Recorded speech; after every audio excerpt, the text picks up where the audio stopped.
Grade 8, sekarang mari kita lihat tema baru di tema B, yaitu kedudukan Undang-Undang Dasar Negara Republik Indonesia tahun 1945.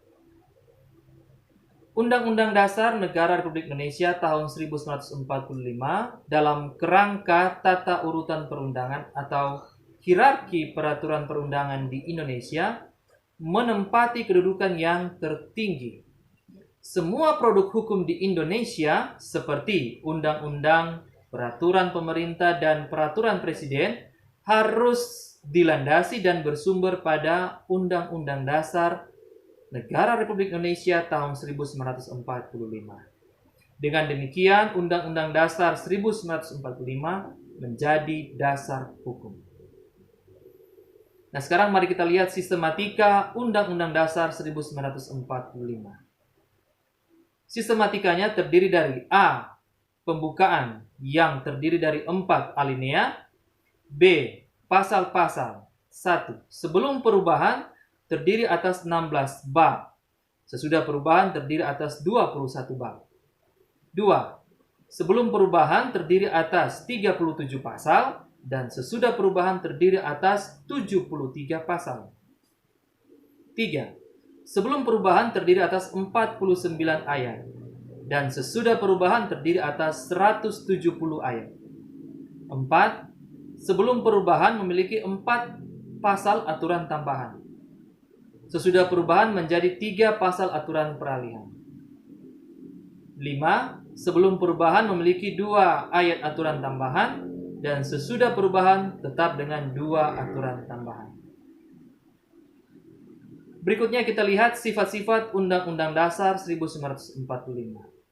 Beberapa sifat dari Undang-Undang Dasar 1945 yaitu A. Tertulis.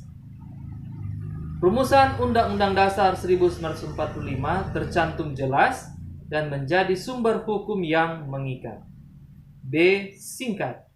Undang-undang ini memuat aturan-aturan pokok bagi penyelenggaraan negara.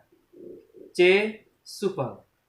Undang-Undang Dasar 1945 disusun dengan isi yang dapat dikembangkan jika diperlukan. Dan D. Rigid. Undang-Undang Dasar 1945 merupakan hukum tertinggi dibanding peraturan lainnya dan memerlukan cara khusus dan istimewa untuk merubahnya. Fungsi Undang-Undang Dasar 1945. Beberapa fungsi Undang-Undang Dasar 1945. A. Sebagai hukum dasar. Undang-Undang Dasar 1945 merupakan sumber hukum tertulis. Setiap produk hukum harus dapat dipertanggungjawabkan sesuai dengan ketentuan Undang-Undang Dasar 1945 dan bermuara pada Pancasila. B. Fungsi sebagai alat kontrol. Undang-Undang Dasar 1945 menjadi pengontrol atas kesesuaian antara norma hukum yang lebih rendah dan norma hukum yang lebih tinggi. C.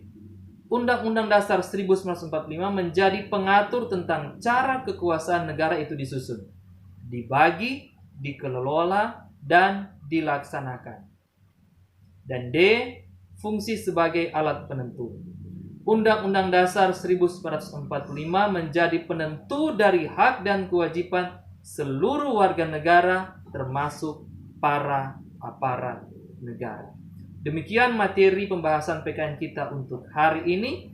Sampai jumpa lagi untuk kesempatan yang berikutnya.